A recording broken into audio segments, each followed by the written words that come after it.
Hello, once again, and welcome to Herd Immunity News. I'm Marcus Bozza. Today, we have the great pleasure in welcoming Mr. Godfrey Bloom back onto the channel. Godfrey is obviously very well known across the world, but especially in the United Kingdom, where he's a former MEP. All the great speeches that he has given over the time, they're all well worth watching. Also, his Twitter platform is incredible, as his very own website. But without further ado, let me just say, Godfrey, how are you today, sir? I'm very good, thank you very much. In Yorkshire, cold, rather miserable. I've got a blanket on which you can't see. Well, you're looking well, and we need you to be well, because there's not many people round like you. There's not enough people that speak out the way you do and take responsibility in the way that you have done over the years to speak about Britain's national sovereignty. Now, we've got parliamentary sovereignty, we've got national sovereignty. A lot of people are very worried right now, Godfrey, that we're being led by a prime minister who wasn't even elected by his own party, who seems to be controlled by NGOs. Now we've got a situation where immigration is running out of control.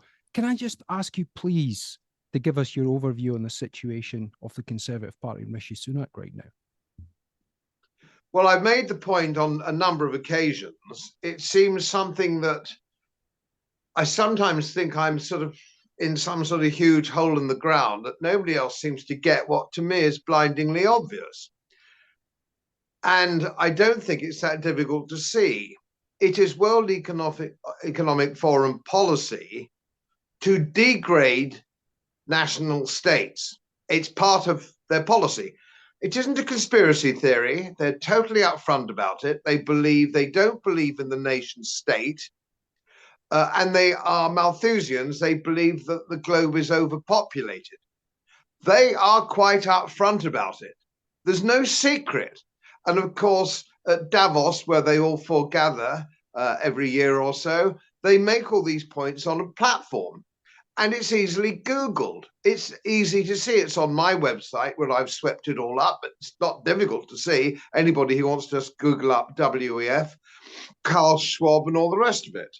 And of course, those who hold the levers of power in this country are all WEF agents. And they are self-confessed agents. As I say, no conspiracy theory. So we know it starts at the very top. We know our king is a WEF agent. He's quite upfront about it, and he has been for a long time. There is a question mark over whether Klaus Schwab controls him or he controls Klaus Schwab, something that we don't know and probably won't know for a while yet. So that's the king who signs off our legislation. We know that the Archbishop of Canterbury is a self-contained WEF agent. We know that that's true of the Chancellor of the Exchequer. We know that most of our senior politicians are also. We also know, do we not, that the Her Majesty's opposition is like-minded. And when Keir Starmer was interviewed, whether he felt that Parliament was should be primary or Davos, he unequivocally said Davos. Why on earth he would ask to go at a general election, vote for me, when he doesn't want to be elected, doesn't believe in being elected, and doesn't believe in Parliament? We're about to hand over to the WHO, World Health Organization, which is a very sinister organization. We have the Bank of International Settlements, we have the IMF, we have all these things for a globalist agenda, which is not a secret. It's not a secret. It's there, and so this mass immigration is quite deliberate. It's got nothing to do with the European Court of Human Rights. That's a red herring. Just think about it. And I don't understand why people don't get it. The trouble is the people who watch our channels do get it, and we're preaching to the choir. But of course, 80% of the electorate is fast asleep. They just think it's some sort of tsunami. It's just sort of like some sort of plague or plague of locusts or whatever it is, that this mass immigration is happening. We are picking, government-sponsored boats are picking up these immigrants in French waters sometimes.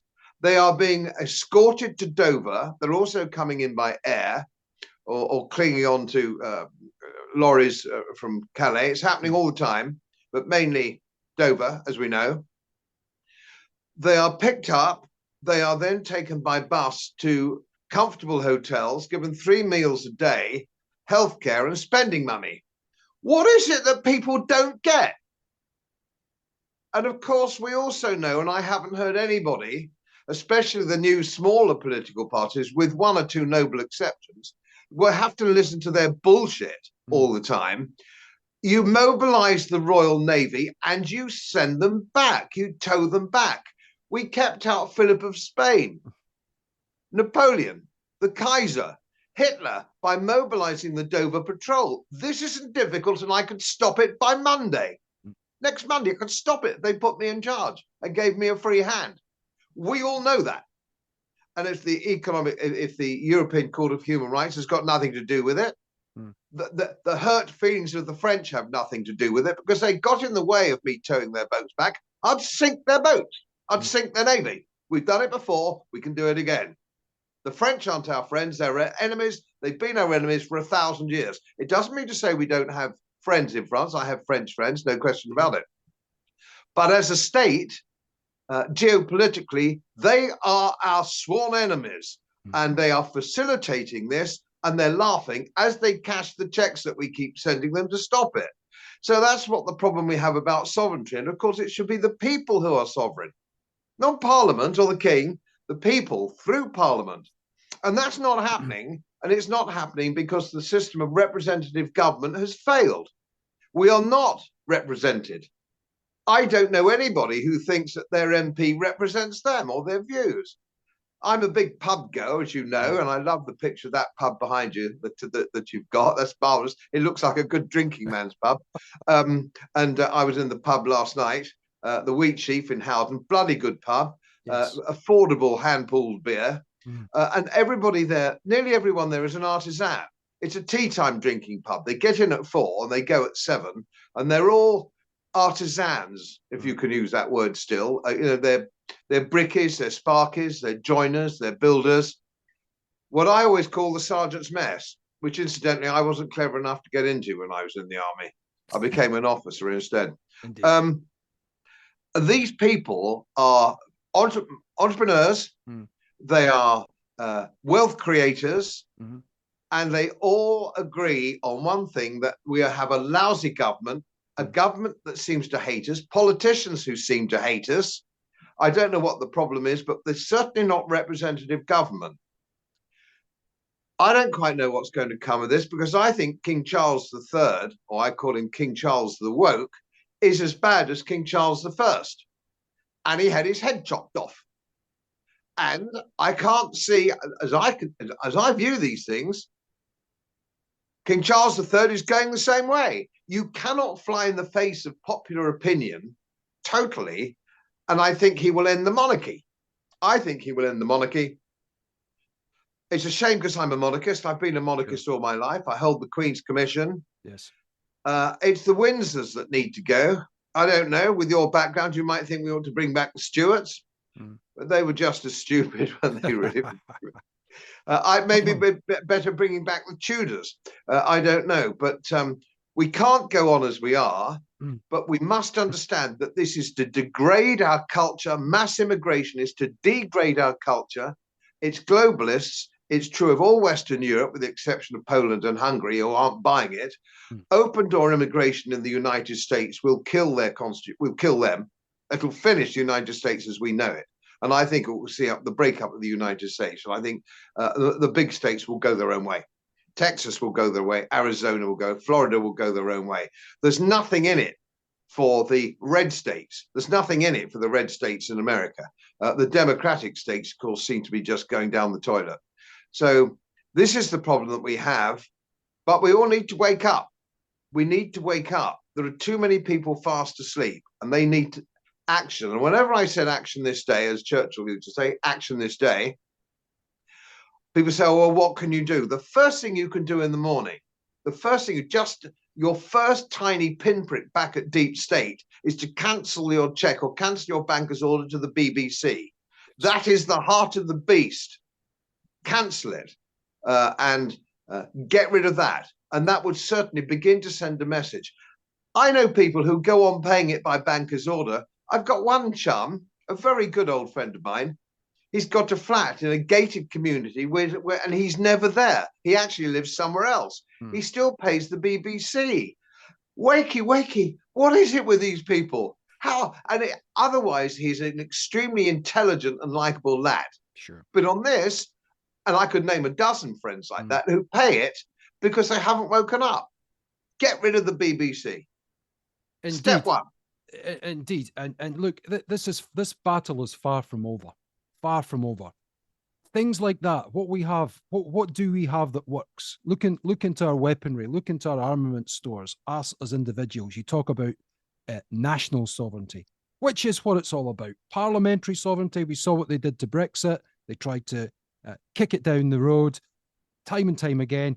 From 2016, here we are going into 2024, Godfrey. We still don't have Brexit delivered, but you're 100% right.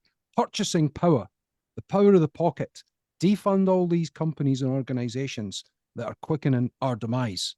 But look at Brexit, for example. What are your thoughts on what Sunak and his team have done with Brexit? Well, they did what I said. I was interviewed about this over the last 10 years before we even had the referendum. I said, if we win the referendum, we will then have some form of associate membership. The trouble is, and I've made the analogy on a number of occasions, the electorate are on a train. And most of the passengers want to go to Scarborough, but the driver and the signalman and the guard want to go to Manchester. Now, it doesn't matter how many of us on the train want to go to Scarborough, we're going to end up in Manchester because they're driving the train. So when you have an entire civil service who voted Remain to a man, the Parliament, the House of Commons and the House of Lords are totally Remain. They would totally Remain. And the mass of journalism wanted Remain as well. Sure. So we could vote whatever we like. We voted to leave, but of course we're not getting it. All we've done is remove our commissioners and withdraw our MEPs. We haven't rescinded anything. We're still dominated by the European Court of Human Rights, and so on and so forth. So we haven't had Brexit, and people have been saying things like, "Oh well, Mr. Bloom hasn't it a mistake? Things aren't going very well." Well, I can assure you that we haven't had Brexit. And if I was running the place, because we would deregulate massively, we're still sending billions every year to the European Union, under different guises. I'd stop all that. This business about trade negotiations, we are their major customer. We have all the cards. We are not a supplicant in trade negotiations. We buy from them. They do not buy from us. And so that puts you in a very powerful position, but we've got nobody negotiating. I could negotiate unbelievable deals if they sent me and gave me carte blanche. Unbelievable deals. I could terrorize them. Imagine if we stopped BMWs and we stopped Peugeot and we stopped Volkswagen and we stopped Mercedes. We stopped buying French wine. We buy 18% of French wine, 80% of their export French wine. It was significantly more than that in Champagne. I could cut that off and say, if you don't play ball, that's the end of that. And they would have to listen. Yeah, indeed. I mean, the appointment of David Cameron really says it all for us and a lot of our followers, that where the trajectory of the Sunak regime is going. They brought in the man who didn't want Brexit. He wanted the Brexit vote, the referendum vote, to go his way so that he could hand over further powers to EU. But look, on proportional representation, do we really have to go down this road? Is that the thing that could save us in getting say, for example, a referendum on PR? I can't see any other way, because we have seen a massive failure in representative democracy. I'd like to go further. I'd like to go much further than that if you want a functioning democracy. First of all, we need to get back to what the original concept of democracy was in Athens all those thousands of years ago. it wasn't to give everybody a vote who attained the age of 18. That, a head count of people who of over 18. That's ridiculous. And of course, I don't know what the Greek is. I can't translate it, but I failed at school in Greek and Latin, staring out the window, but never mind. It'd be interesting to translate modern Americanese, if you will, because sometimes Americanese actually hits the spot. Skin in the game. Skin in the game. If you don't have skin in the game, you shouldn't have a vote. And even Oliver Cromwell, who was a great parliamentarian, of course, he said you shouldn't get a vote for breathing the air. You have to put something into the kitty. And if you and I went to that lovely pub behind you, if we went there and a bunch of chums, and we all put 50 quid in the kitty or 40 quid in the kitty, and we'd drink ourselves to a standstill, certainly if my form has got anything to go by. If I didn't put in my money into the kitty, I wouldn't get a beer. And it'd be the same for everybody. You don't put in, you don't get a beer.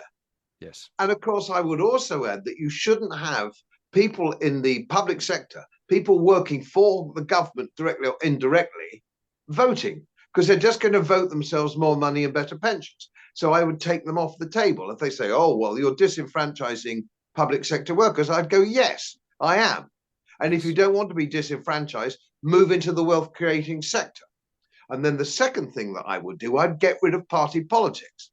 Now, I live in Howden and Halton Price and Howdenshire here, rural. We've got a small holding.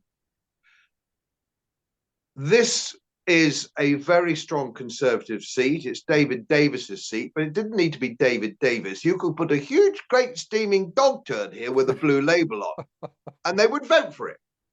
And if I crossed the river into Pontefract or Sheffield, you get the same huge piece of dung with a red label on it, and the people there would vote for it. And they're about to do that, aren't they? With that funny chap who's got lipstick in the berry, whose name always escapes me.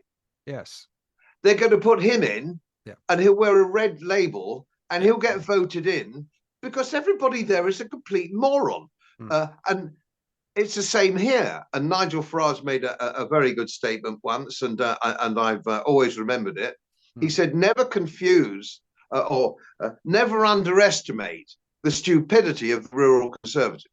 Yes. They're posh and they've got lots of land, but they are incredibly stupid people. Indeed. And they will go on voting for Sunak because the other people might steal their farm, or the other people might stop hunting, or whatever it happens to be. They're extremely stupid, just as stupid as the people who vote Labour on the other side of the river. So what I would say is no party politics, no labels, proportional representation. And I would stand on the hustings. Godfrey Bloom, which is really what happened when I got elected in 2004, twice in Yorkshire, with hundreds of thousands of votes, with no party machine. Basically, it was me and the dog and my mother-in-law and a mate from the rugby club. But I got elected with big numbers. Because basically you stood and got on local TV and all the rest of it and said, I'm Godfrey Bloom. This is what I believe in. No labels. So that's what we should have, an election where people vote for that bloke, Godfrey Bloom, because they agree with, or don't vote for me if they don't agree with me. So that's what we need to do.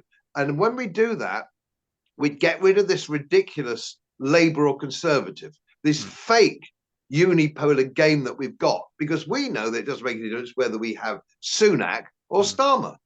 They are the same person. They're the same person. They are.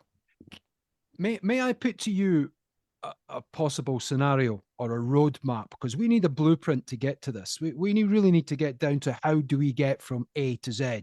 Now, the Reform Party are, I would say, the most conservative party in the UK. They're the old Conservative Party. Obviously, you've got Reclaim, you've got other guises, UKIP, of which you remember. I'm a former member of UKIP as well. Then when Nigel left, he went to he created the Brexit Party, and then he created Reform, although he's taken a kind of backseat right now, but he's never out the game completely. He's just biding his time. Do Reform need to, these Conservative voters that can't take their head out the sand, that would vote for a Tory FE, took their house, took their missus up to bed and emptied their bank account, they'd still vote Tory. You've given a great saying about that in the adage. You could sleep with the missus and, you know, do the old Alan Clark on the family and come out the other end and he'd still vote for you. But is it up to Reform now with somebody like Nigel at the helm to try and get a handful of MPs into Parliament and start demanding that there be a referendum, question put to the country, should we go? Because they always want to go with Europe, don't they? They always think Europe's fantastic. And we're one of the few countries that have a first past the post system. Is that the blueprint? If you Reform MPs into Parliament and start making moves, or do we need to start again and have a brand new party? Well, it's a difficult question. I've looked at this. I've looked at possible other parties. The Heritage Party is quite strong when it comes to manifesto. UKIP is still quite strong when you look at manifesto. I don't trust the Reform Party a bit. Okay. I don't trust them one bit. Good, please. I know wannabe Tories when I see them. They're wannabe Conservatives. And I saw Tice's behaviour with the jabs, his cuddling up to Hancock. I haven't heard him once say we mobilise the Royal Navy to stop the invasion of the boats. I think as soon as they get elected, they'd be part of deep state, part of the establishment. I don't know any of them with any intellectual depth, to be brutally frank. Sure. You know, I'm an Austrian school economist and geopolitical strategist by training. These people don't last very long in a conversation with me. They're woefully uninformed if you scratch the surface. All of them, I'm sorry to say. And I'm not just talking about Reform, I'm talking about all political parties. Yes. I mean, I've sat in front of quite senior ministers over a drink when I was in office in our parliament here for one reason or another, which I won't bore you with. And I've watched them glaze over when I try and explain matters of economics or economic regulation, for example, or financial service regulation. And I say, you're not getting what I'm saying. You don't understand any of this, do you? And a minister, junior minister at the Treasury, for example, he said, well, he said, Godfrey, yes, but I've got a lot of people in my department who do. I said, name one.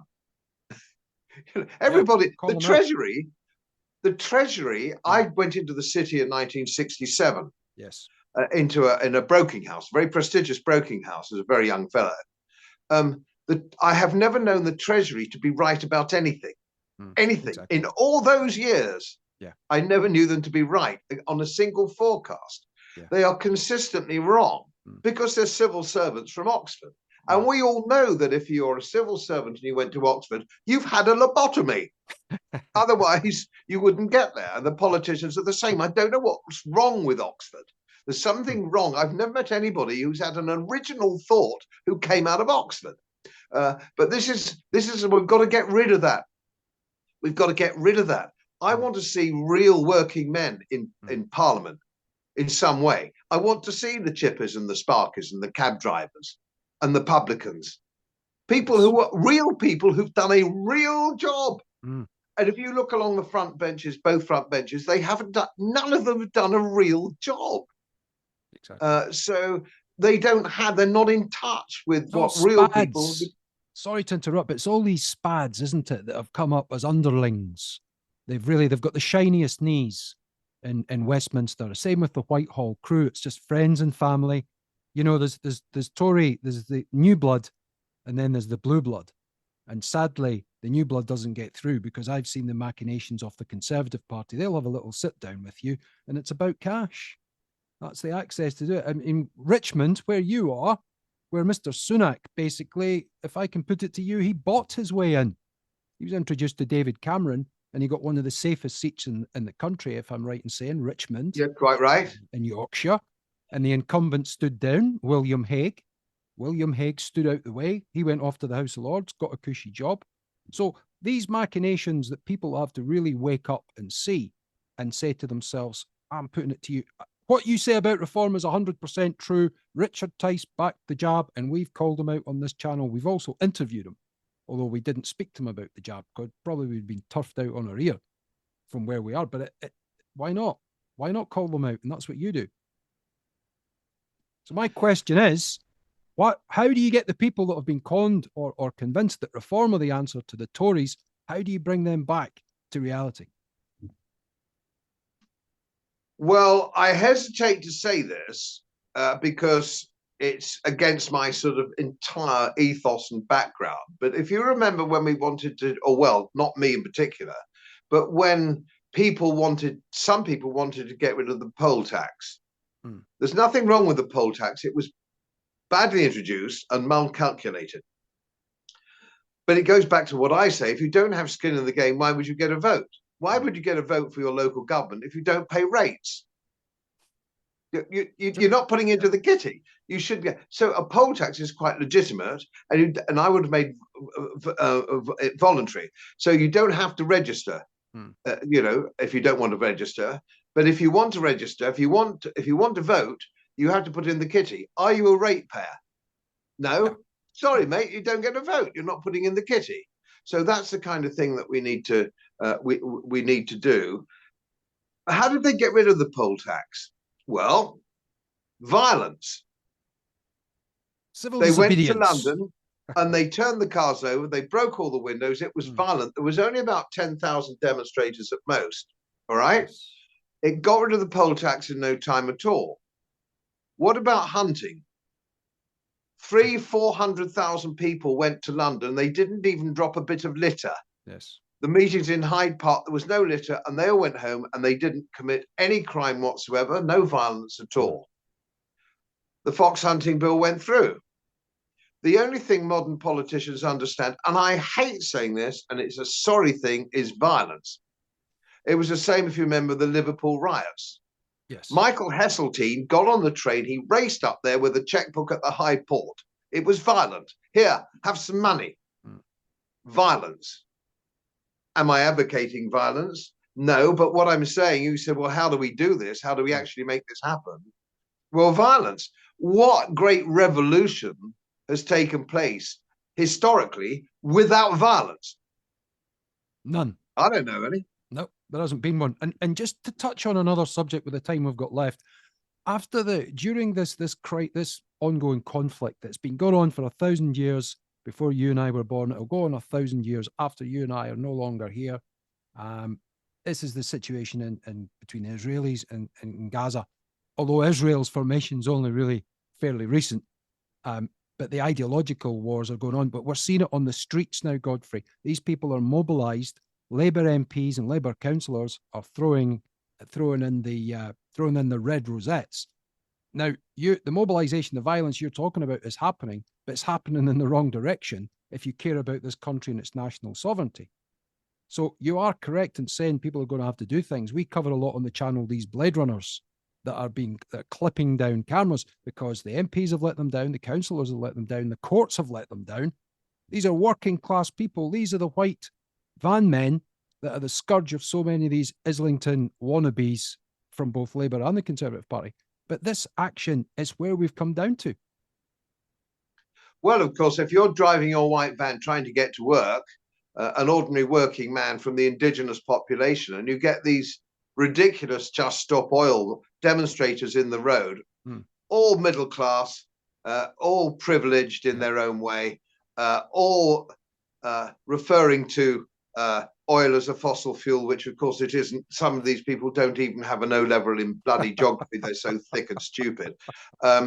Now, what is it that we have when the police arrest the white van man for trying to drag them out of the way and leave the people in the road there? And I've got a video coming out next week on this with some clips. So I've done a video on this. It'll be coming out on my channel next week. It sort of brings a little bit of a grasshopper step to how did we get to this situation? And what's happened to those voices that used to speak up? What's happened to these people who used to be four square for Brexit, suddenly changed their mind? Lord Hague is a classic example, all right? But there are plenty of others who suddenly did an about face. And that's not just in England, that's also in North America. It brings back to Epstein Island. Why have the names never been released to the people who went to Epstein Island? And yet we know, do we not, that the logbooks are all there. So we know that Bill Gates was a regular visitor, but he's squeaky clean because he owns He owns the media, and he's bought his way out of that. But if you look at those list of names, you'll find senators, probably MPs, junior ministers, congressmen, oligarchs in business. I don't know, because they haven't released the list. There is no reason not to release the list, but they won't release it because this is your blackmail tool. And of course, we know that MI6, MI5, and CIA are joined at the hip. Make no mistake about it. Yes. They're joined at the hip. So all of a sudden, people either go very silent or they have a Damascene conversion to their original point of view. Hague is a classic example, but there are plenty of others. And of course, we know, do we not, that some of these guys have a question mark over their sexuality in some way. It's not a secret. Well, we go back to Oxford and Cambridge and Eton. Yeah. Places So like that. it's all very dodgy, isn't it?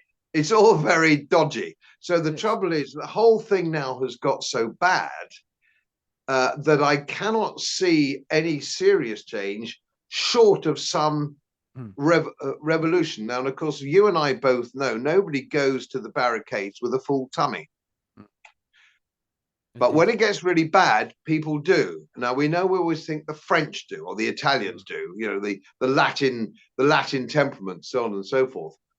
But when finally the British working man realizes just how he has been screwed by the establishment, and he's hungry and he can't feed his kids and he can't pay the mortgage, that's when he will go to the barricades. And he'll be right. Indeed, and people are being pushed into that, and necessity is the mother of all invention, as you correctly say. And we've covered the story very, very closely. I've gone down to Kent and places like that, and I've liaised with people involved, shall we say, obviously publicly and openly. I'm not going to be as stupid as to say they should be doing these things, but I got every sympathy for what they're doing. If they don't cut down these cameras or render them useless, they're out of a job. They're out of a job, they lose their house. If they lose their house, where are their children going to stay?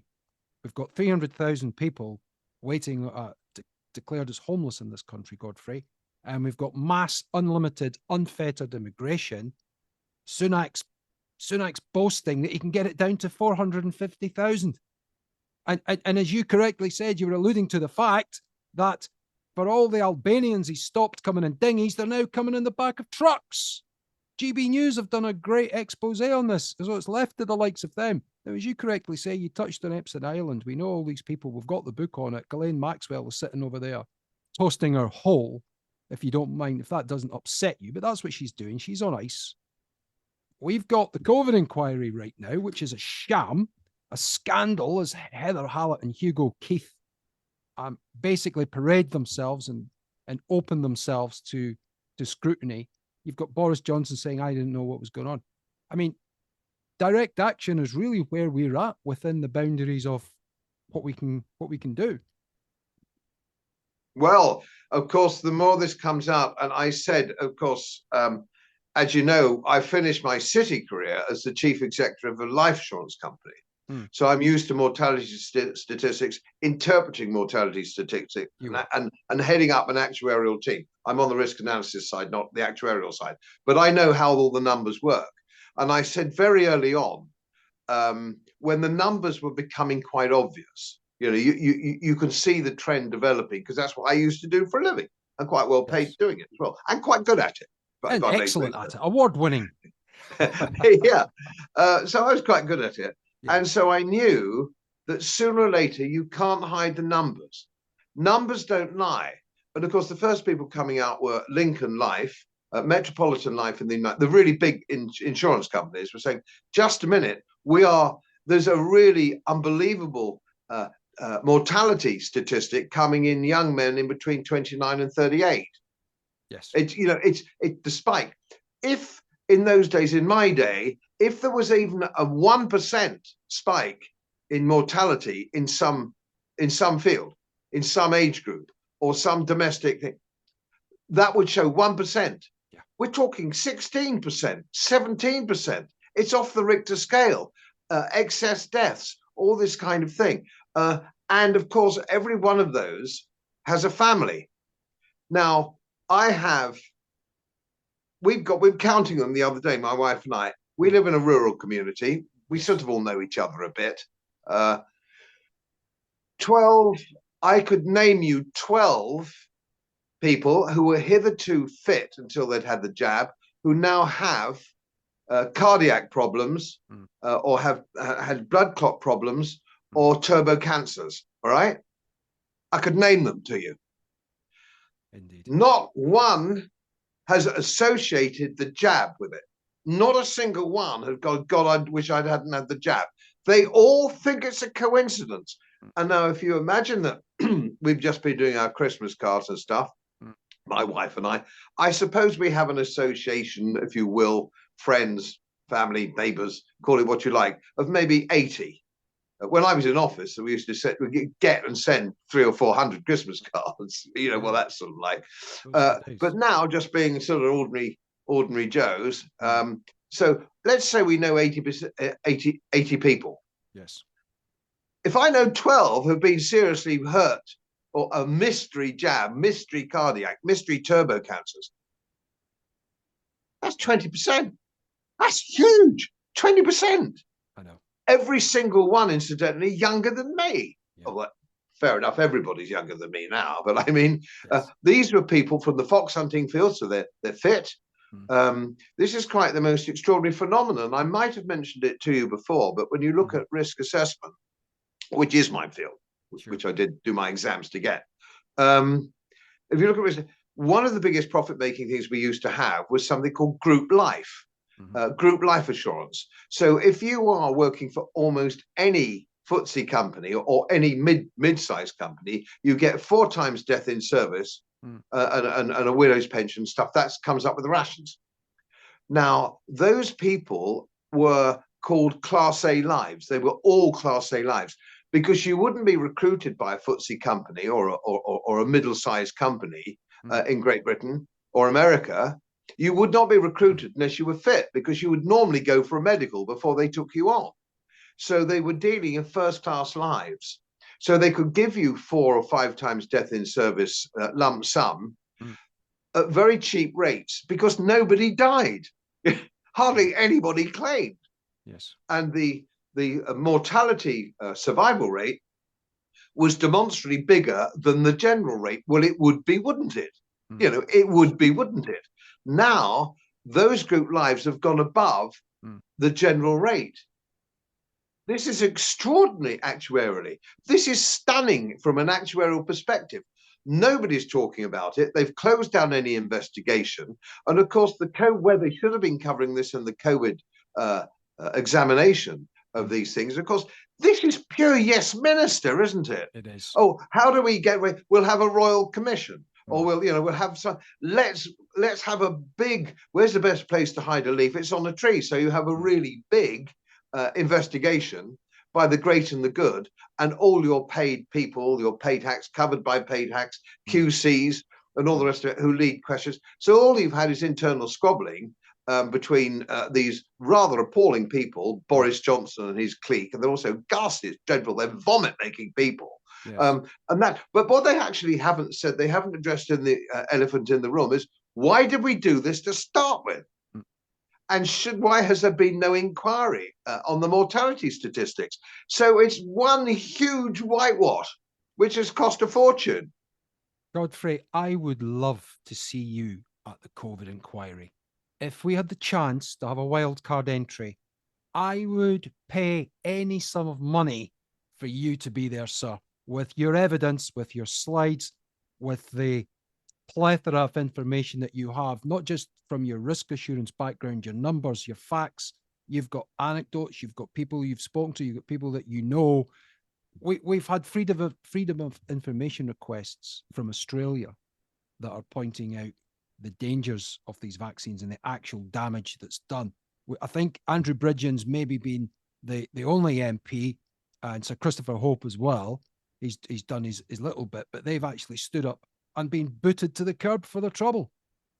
As you say, there are some people out there, is it cognitive dissonance? Is it mass Stockholm syndrome? But there are none as blind as those who will not see. I'm afraid so. I've got more. Maybe on another day we'll have a chat. I could tell you quite a lot. There's quite a lot of actuarial anecdotes that I could give you over past history, which actually shows up other things which were a great scare. AIDS was one back in the 80s. I could tell you all about AIDS and the fake numbers about AIDS too. Involving Fauci. Yeah. Fauci. But look, we've got say a couple of minutes left. Is there a Christmas message that you have for a little ray of sunshine, a little bit of hope, and not only make it as pleasurable as it was when you smacked Crick over the head with a magazine. Make it as pleasurable as that, because I can't get enough of that clip personally.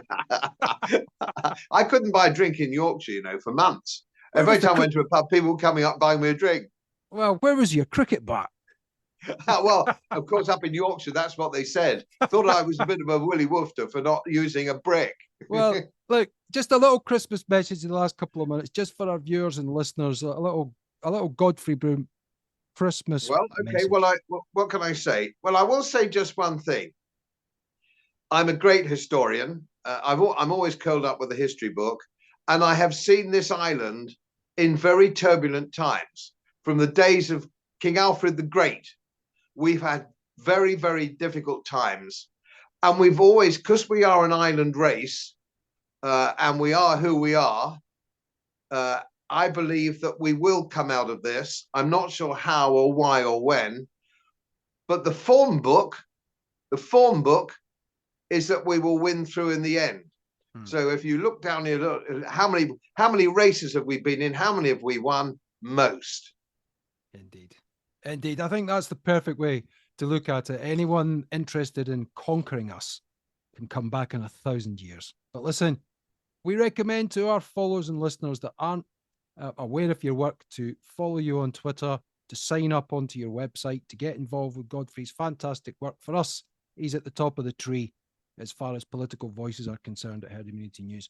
Honor and a privilege to have you on, Mr. Godfrey Bloom. Thank you so very much indeed, sir. And a happy very Christmas kind of you to invite me. You and your family, and a happy Hogmanay. Thank you so much. Cheers, Godfrey. Thank you, sir. Bye-bye. Bye-bye.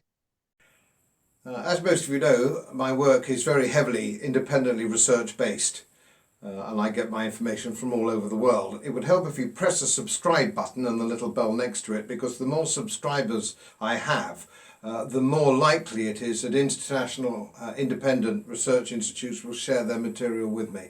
It's most helpful, and then of course I automatically share it with you. So, surprise, won't cost you anything. Thank you very much.